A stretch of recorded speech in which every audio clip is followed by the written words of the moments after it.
Honorable viewers, welcome to my YouTube channel Department of English. Today's topic is the shadow lines overview and plot summary. Let's get started.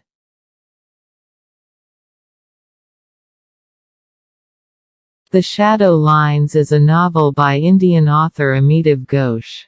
Upon its publication in 1988, the book was praised for its ingenious structure and challenging style. Most novels tell a story. The Shadow Lines does not pretend to have a concrete plot. Rather, it is a series of stream of consciousness memories delivered to the reader by an unnamed character known as the narrator.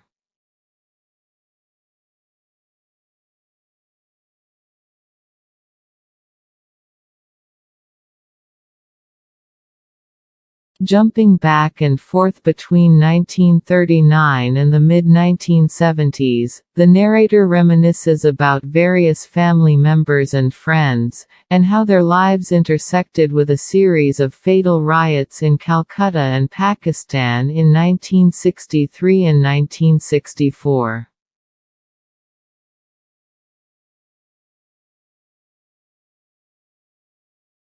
Let's plot summary.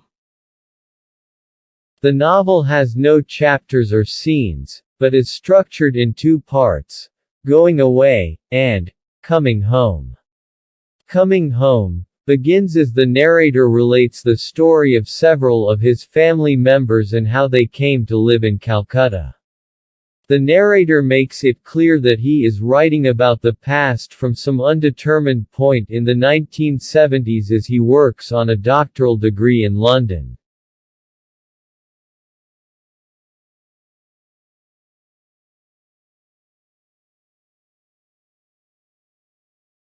Oddly, his mother and father are scarcely mentioned in the novel.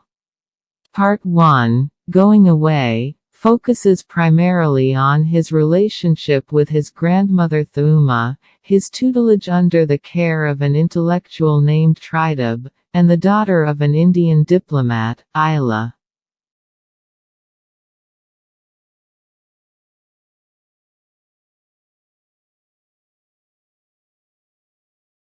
Thuma is a force of nature who insists that all in the family adhere to the old Indian traditions.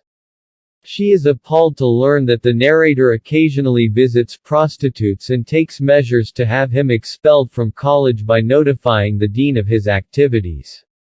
The dean lets him stay, but Thuma is relentless in her condemnation of the narrator's increasingly liberated ideas, and of the company he keeps. Isla, who has moved to London, receives particular scorn for her short hair and her propensity for wearing blue jeans.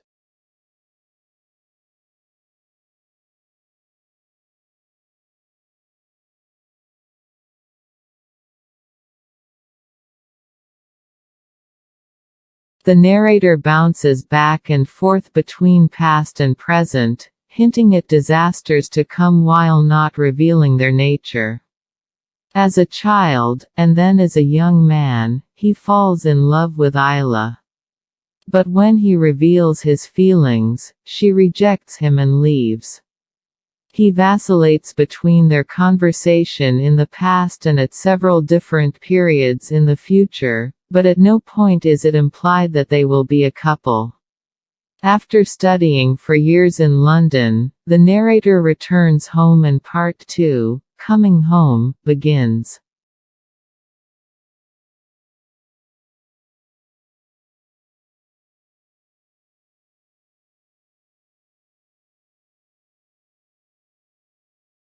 In Part 2, the narrator focuses primarily on the political turmoil that will eventually engulf India and Pakistan in riots, and on the efforts of his grandmother to bring her uncle back to India from his home in the city of Dhaka.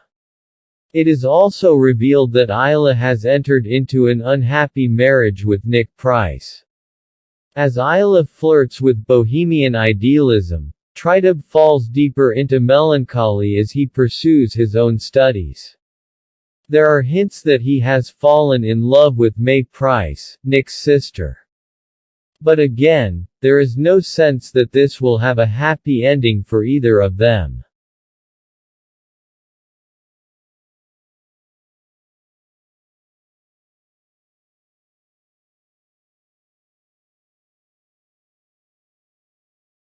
At the novel's climax, the narrator learns that Trideep's death, mentioned but never explained, was not an accident. He was killed in a riot that overtook the town of Dhaka on the trip when Thuma went to retrieve her uncle.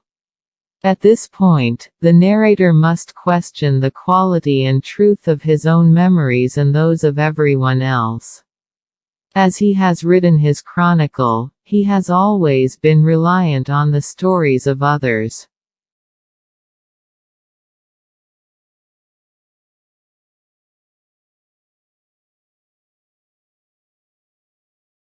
But stories from others are reliant on their own memories, which may be as fallible as his. As the novel ends, he is in bed with May Price, who has begun to act as a mother figure, and possibly a lover, to him. It is unclear whether he will view his future with optimism because what is real to him today will soon become an untrustworthy memory.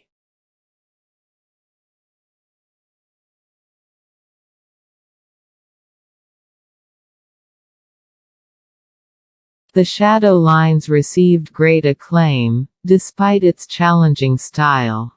It is not a book that can be read quickly or haphazardly, given the narrator's tendency to switch cities, years, and sometimes even decades, all in the same paragraph. But read carefully, the novel is an ingenious, occasionally frustrating nesting structure, much like memory itself.